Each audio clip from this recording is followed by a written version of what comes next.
Christiane Lopy a créé le comité scientifique ProAnima, qui a pour but de trouver des alternatives à l'expérimentation animale. Cet objectif sera bientôt pleinement atteint. Toute jeune, je me souviens, je devais avoir peut-être 4 ans et demi, 5 ans. Et on apprenait des vers de Musset, de Victor Hugo, tu vois, tous les grands romantiques. Lilou, qui était notre gouvernante, qui adorait la poésie, nous apprenait, donc on les apprenait par cœur, ces poésies. Les nuits de Musset, par exemple. Vas-y. Le coup dont tu te plains t'a préservé peut-être, enfant, car c'est par là que ton cœur s'est ouvert. L'homme est un apprenti, la douleur est son maître, et nul ne se connaît tant qu'il n'a pas souffert. C'est une dure loi, mais une loi suprême, vieille comme le monde et la fatalité, qu'il nous faille du malheur recevoir le baptême, et qu'à ce triste prix, tout doit être acheté. Puis ça continue encore.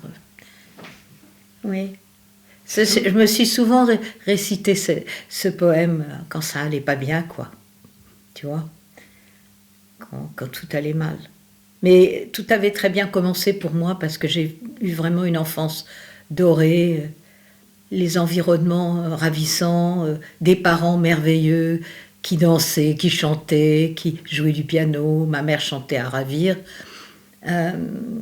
Et chacun, lorsqu'il y avait une fête ou quoi que ce soit, chacun faisait son rôle, soit réciter un poème, soit jouer un morceau de piano, soit chanter, ou était accompagné aussi. Enfin voilà, ça se passait un peu comme ça.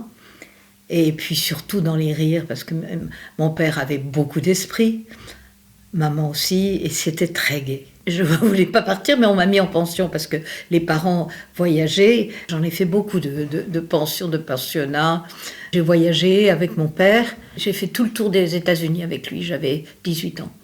Et ça, c'était quand même un grand moment parce que c'était pour moi excessivement instructif, comme tu l'imagines. À la Nouvelle-Orléans, je me souviens de villes particulièrement attrayantes, et qui était l'endroit où avait commencé le jazz. Moi, j'aimais beaucoup le jazz, mon père aussi d'ailleurs. Et donc, on avait fait tous les bars où les gens jouaient. Et là, c'est fabuleux parce que tout le monde chante, danse. Franchement, je me laissais vivre. À l'époque, je rêvais beaucoup. Tu sais, j'avais tellement lu. Avec ma sœur et moi, on était des boulimiques de lecture.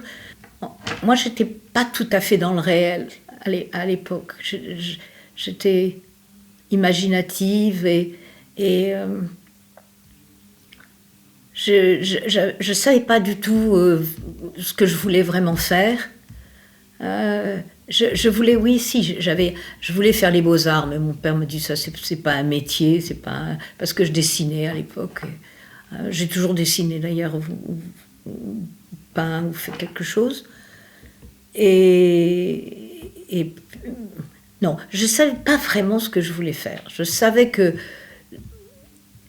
ce que j'aimais, ce que je n'aimais pas. J'adorais la musique. Et puis après, je me suis fiancée. Et très, très vite, on s'est mariés. Quel âge j'avais ? 20 ans, je crois. 20 ans, oui. Et nous sommes partis avec mon mari pour les États-Unis, sur un bateau de commerce, et qui n'était pas assez chargé. Et on a traversé l'Atlantique pendant les équinoxes. Et là, j'ai cru ma dernière heure arriver parce que tout le monde avait mal au cœur, évidemment, et moi surtout. Donc, et ça, je ne savais pas, mais moi, j'attendais Georgina, je ne le savais pas. Je croyais que c'était le mal de mer, mais c'était le mal de mer, plus le fait d'attendre un bébé, qui faisait que j'étais vraiment malade comme un chien. Et on est resté 2 ans en Californie. Ensuite, nous sommes allés en Floride, à Miami. On choisissait tant qu'à faire les bons coins. Christian, mon mari, étudiait, lui, le shipping. On avait tout pour être heureux, on va dire.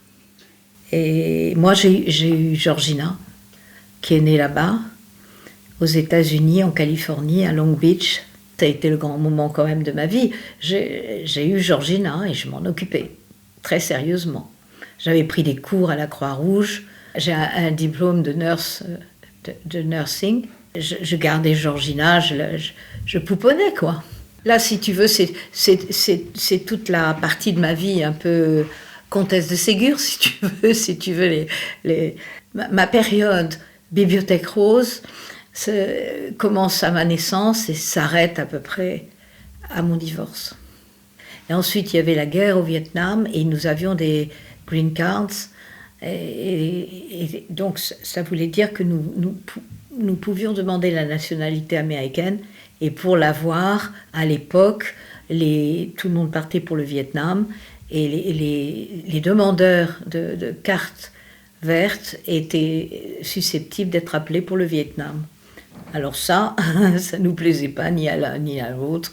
Et donc, c'est la raison majeure pour laquelle nous sommes rentrés en France. Et j'ai vécu 2 ans au Havre. Mais là, c'était un peu difficile parce que aux États-Unis, c'était vraiment la liberté. C'était vraiment...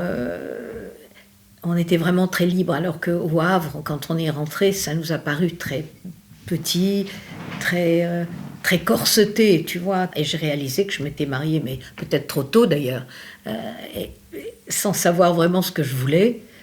Et sans bien savoir, et je savais toujours pas, mais je savais que j'avais envie de vivre, de partir, encore de voyager. Alors moi, je partais pour Paris très très très souvent, et ça déplaisait souverainement. C'est un peu comme dans un film d'Hitchcock, les choses s'enveniment petit à petit, tu sais, il y a des progressions comme ça. Alors j'ai divorcé, mais ça a été long parce que moi j'ai refusé le divorce à mes torts. J'ai fait une grave dépression. On m'a mis en cure de sommeil pendant 1 semaine. On m'a fait dormir. Je me suis heureusement sortie de toutes ces drogues au bout d'1 mois. Et j'étais assez triste, évidemment. Heureusement, j'étais avec Georgina. Donc c'était un pansement quand même sur la blessure. Et puis la vie a continué. De moins en moins drôle parce que d'abord il fallait quand même que je travaille un peu. Bon, j'avais le sentiment je savais pas trop ce que je voulais faire. Alors j'ai travaillé un peu pour le Quai d'Orsay, j'ai travaillé un peu pour l'ambassade américaine, mais surtout je voulais m'occuper de Georgina. J'avais toujours, je sais pas pourquoi, mais l'intime conviction que de toute façon il fallait que je m'occupe de Georgina et que c'était la chose la plus importante, qu'il fallait que je m'en occupe. J'ai eu l'occasion plusieurs fois de me remarier, ça c'est vrai. J'ai jamais voulu, vraiment. Et puis je demandais conseil à Georgina aussi, évidemment. Je disais que... Et puis un beau jour, Georgina m'a dit, j'ai rencontré quelqu'un qui était un grand publicitaire, et Georgina m'a dit, maman, j'aimerais bien qu'il reste avec nous. Alors il est resté avec nous. Et il a été pour Georgina vraiment comme un père. Ça a été probablement la période la plus heureuse de sa vie, jusqu'à ses 18 ans qu'on a fêté. Et puis, je voyais, quand elle a eu entre 17 et 18 ans, Georgina, elle avait grossi. Et un jour, elle avait les lèvres bleues comme ça. Donc on est allé au centre cardiologique où elle a fait un électrocardiogramme. Je crois qu'on lui a demandé si elle fumait. Elle a répondu oui parce qu'elle fumait. Et quand elle avait 17 ans peut-être, elle avait demandé à ma sœur d'aller voir une gynéco. Elle devait avoir un petit ami, elle ne me l'avait pas dit, et elle voulait prendre la pilule. Donc elle est allée voir une gynéco que je ne connaissais pas, qui lui avait prescrit la pilule Diane 35. Et cette pilule Diane 35, elle était déconseillée pour les gens qui fumaient. Et Georgina, elle fumait. Malgré mes interdictions, mais bon, elle fumait quand même. Peut-être pendant 8-10 jours, elle était très essoufflée. Et des examens à faire, des examens de sang, de trucs comme ça. Le 6 décembre 84, elle me dit qu'elle va donner un dîner avec des copains et qu'elle aimerait bien que je rentre le plus tard possible. Alors moi j'avais ri, et comme j'étais invitée à la première de Amadeus, je me dis, t'inquiète pas, je ne rentrerai pas trop tôt pour que tu aies le temps de t'amuser de recevoir tes amis. Et Et je suis allée à la première d'Amadeus, et la première d'Amadeus, mais je me sentais vraiment pas bien. Je voulais rentrer. Et puis il y avait un dîner après, qui était après la première, tout ça.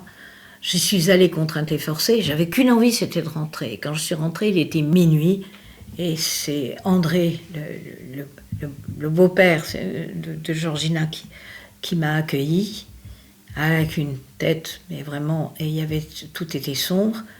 Il y avait... j'ai dit, mais qu'est-ce qu'il y a? Qu'est-ce qui se passe? Où est Georgina? Je m'en souviendrai toute ma vie. Et il me dit, il n'y a plus de Georgina. Je dis, comment il n'y a plus de Georgina? Elle est partie avec ses copains. Et il me dit, rentre. Et il y avait, je sais plus, il y avait 2-3 personnes. Je dis, mais où est Georgina? Voilà. Et il me raconte que Georgina a eu un malaise. Et elle est morte elle est morte. Et qu'elle est morte et que... Voilà. Et ce 6 décembre, je le revis encore 40 ans après. Là... Et ma vie s'est complètement arrêtée ce jour-là, ce 6 décembre. Ça n'a plus jamais été pareil, bien évidemment. Et là, mon père m'a dit, tu sais, dans ces cas-là,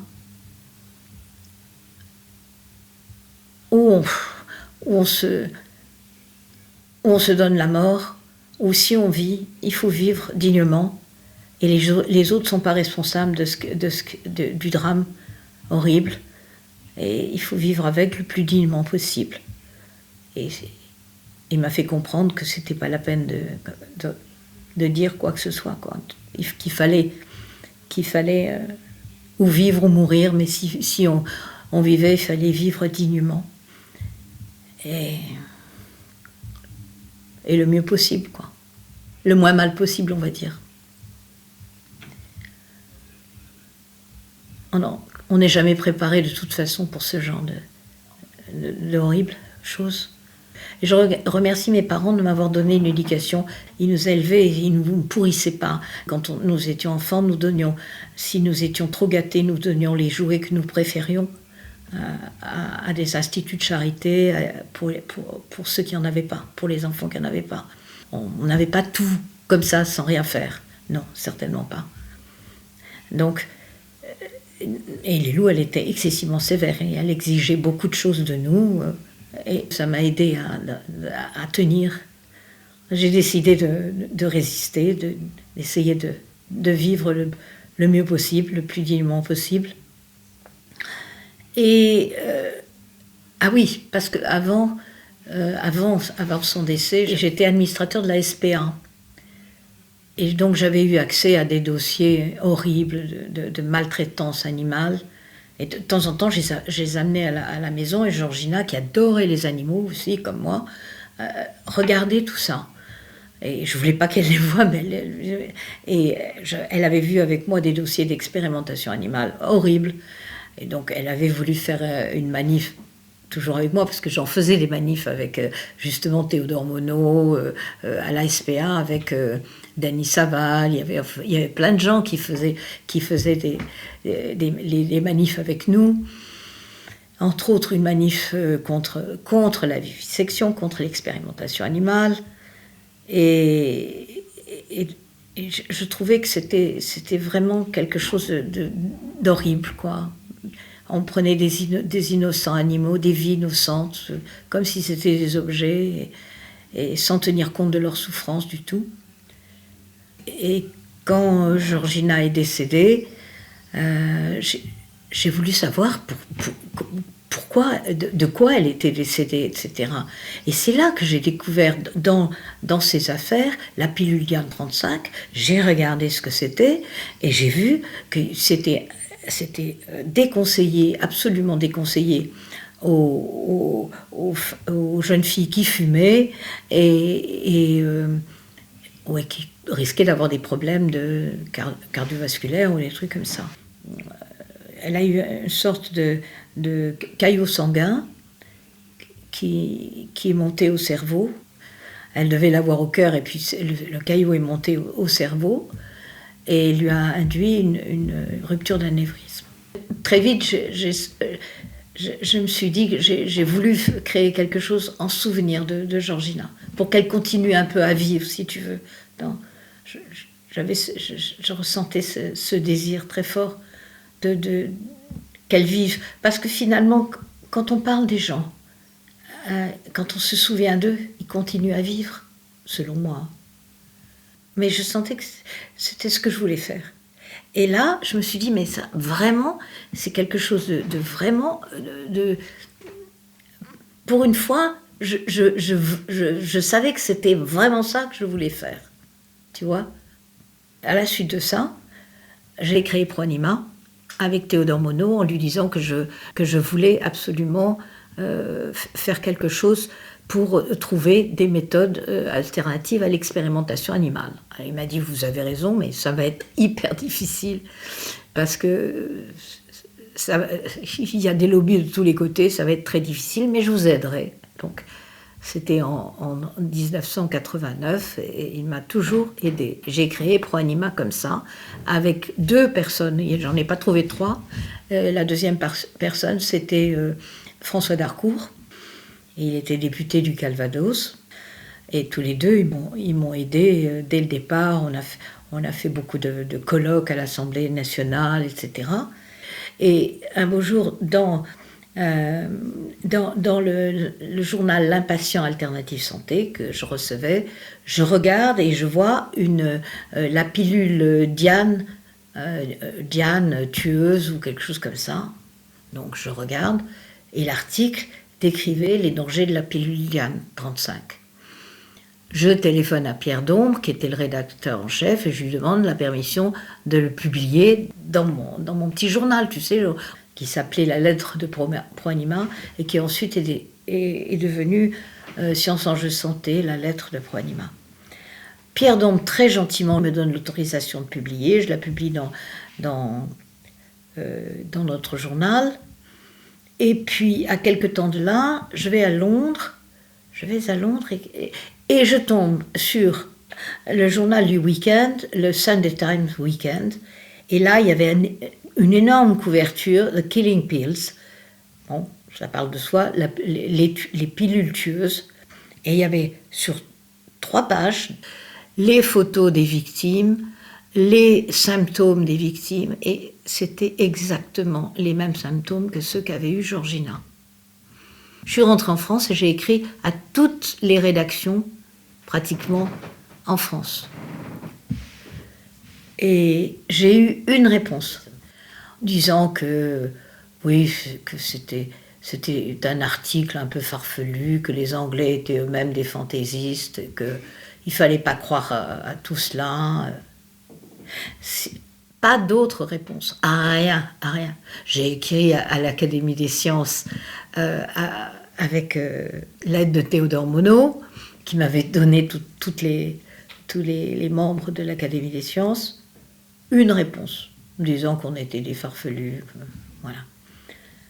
Bon, c'était pas très encourageant, mais j'ai continué avec Proanima.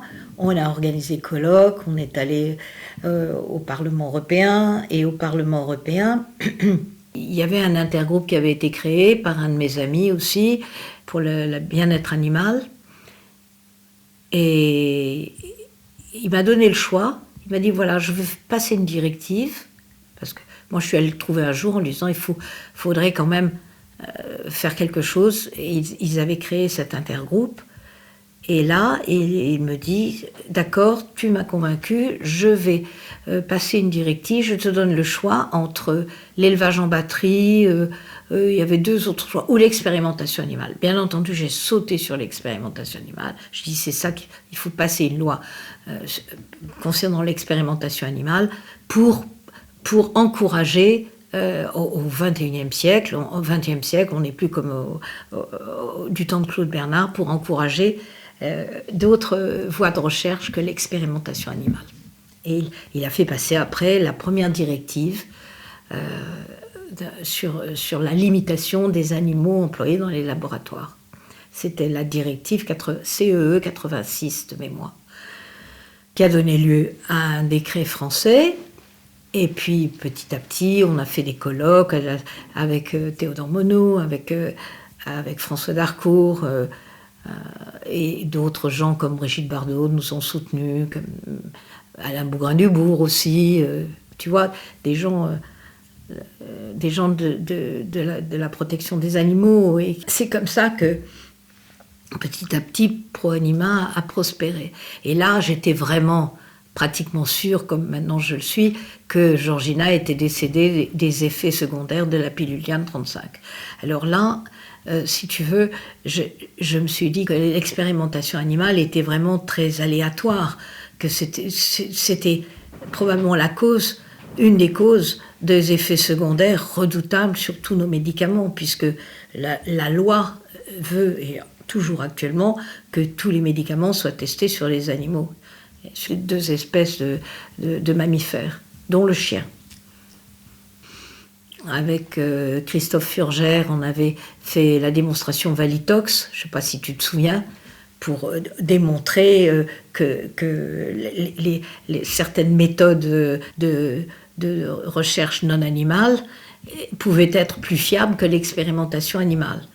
Et cette démonstration de Valitox a permis de commercialiser d'ailleurs un test qui est vendu actuellement, qui est tout à fait opérable pour remplacer les animaux dans la toxicologie. On a interviewé certains très grands scientifiques, comme par exemple Donald Ingber. Il est un des pères des organes sur puce, organochips. C'est Harvard, il dirige l'Institut Weiss à Harvard.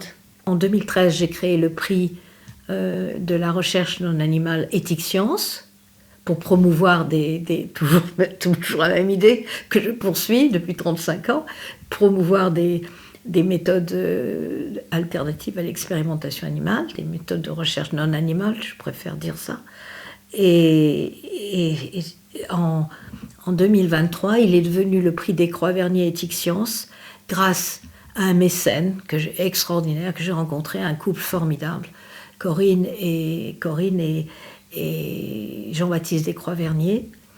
Ce sont des gens merveilleux qui sont à la tête de la Fondation Descroix-Vernier. Ce prix récompense 3 équipes de chercheurs qui peuvent soumissionner, peuvent candidater au prix. Il y a un comité de sélection de 7 membres et qui est maintenant présidé par Jean-Pierre Cravedi, qui est un ami de Jean-François Narbonne et qui est toxicologue. Et il y a 3 programmes de recherche sélectionnés. Il y a le prix de l'innovation, le prix de la technicité, 50 000 € chacun, ça fait 100 000, et il y a 10 000 € pour le prix du jury, qui est une sorte d'encouragement pour un chercheur junior. Quelqu'un qui serait convaincu de l'utilité, même de l'indispensabilité de l'expérimentation animale, oui. Qu'est-ce que tu lui dirais? Ou alors tu lui parlerais pas? Ou qu'est-ce que tu pourrais lui dire pour essayer de le convaincre? Au contraire, nous on cherche le dialogue avec justement, c'est pour ça que j'ai créé ce comité. Le but, c'est de pouvoir parler de scientifique à scientifique. Donc il y a de plus en plus de scientifiques dans le comité ProAnima qui justement peuvent ouvrir un dialogue avec des partisans de l'expérimentation animale. Il y en a d'ailleurs beaucoup, hein. Il y en a beaucoup.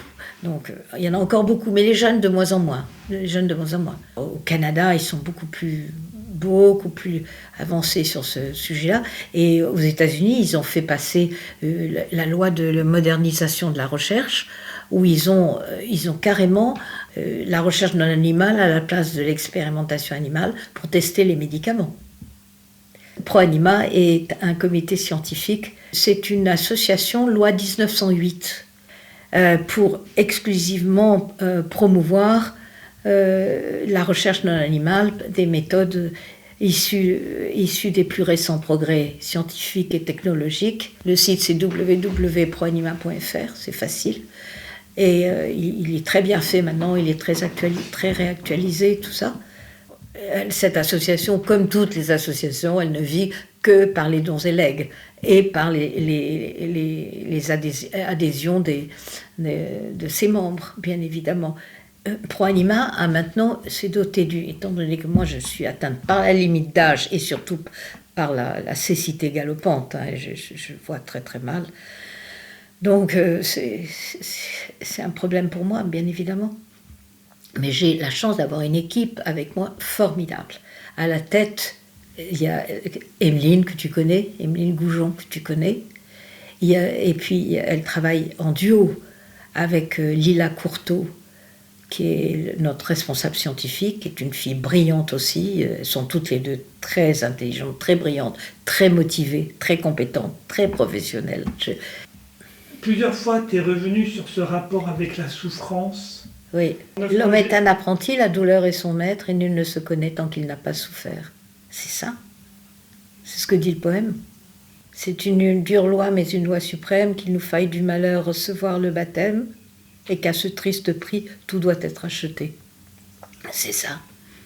Ce poème, je l'ai toujours en moi, j'ai toujours gardé, parce que ça résume un peu ce qu'on avait dit au départ, et les épreuves de la vie, en fait, où ça vous grandit, où ça vous aigrit. Ça, j'ai remarqué ça aussi. Et ce poème, comment dire, il résume un peu tout le problème de la souffrance. Sauf que tu n'oublies jamais, parce qu'il dit, si l'effort est trop grand, épargne-toi du moins le tourment de la haine, oui d'accord, laisse venir l'oubli. Il y a certaines choses, bien sûr, pour la plupart des souffrances, mais pas pour la mort d'un enfant, je crois que tu oublies jamais. Parce que c'est contre nature.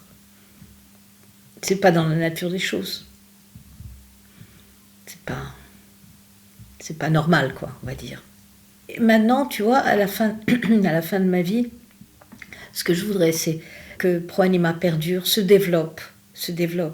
Et je voudrais, avant de décéder, oui, vraiment, voir l'adoption de ces méthodes, de ces approches nouvelles, être adoptées à la place de l'expérimentation animale. Ça, vraiment, je voudrais le voir. Et c'est possible, parce que, par exemple, on est en rapport avec le gouvernement hollandais qui a créé un grand centre pour dédié à ces méthodes et qui a mis énormément d'argent. Est-ce qu'il y a quelque chose que tu n'as pas dit que tu voudrais dire? Alors, tu vois, évidemment, on a eu beaucoup de présidents qui se sont succédés, des gens qui étaient vraiment très très bien, en particulier le professeur Béquin que tu as connu, et puis notre amie Jacqueline Bousquet, qui était vraiment une femme brillante d'abord, très intelligente, mais pas seulement, elle avait un cœur extraordinaire, c'était vraiment une très très belle personne et qui m'a beaucoup apporté. Elle et Sylvie Simon, elles ont été des exemples pour moi. J'avais une autre amie comme ça aussi, qui est Sylvia Ecker, qui était notre vice-présidente, qui était une femme formidable. J'ai parlé des deux messieurs qui m'ont aidée, mais j'ai eu beaucoup de femmes extraordinaires que j'ai eu la chance de connaître, avec lesquelles j'ai collaboré, travaillé, et ça c'est vraiment une grande joie de mon existence aussi. C'est d'avoir rencontré des gens, des belles personnes comme ça, des gens extraordinaires, qui sortent de l'ordinaire vraiment. Parce que tu étais extraordinaire. Oh, non, moi non. J'ai juste reçu un grand coup sur la tête et puis un beau jour j'ai vu qu'il fallait que je réalise, pour Georgina d'ailleurs déjà, et puis pour moi aussi, que je réalise quelque chose qui puisse comment dire, pour le bien de tous, quoi.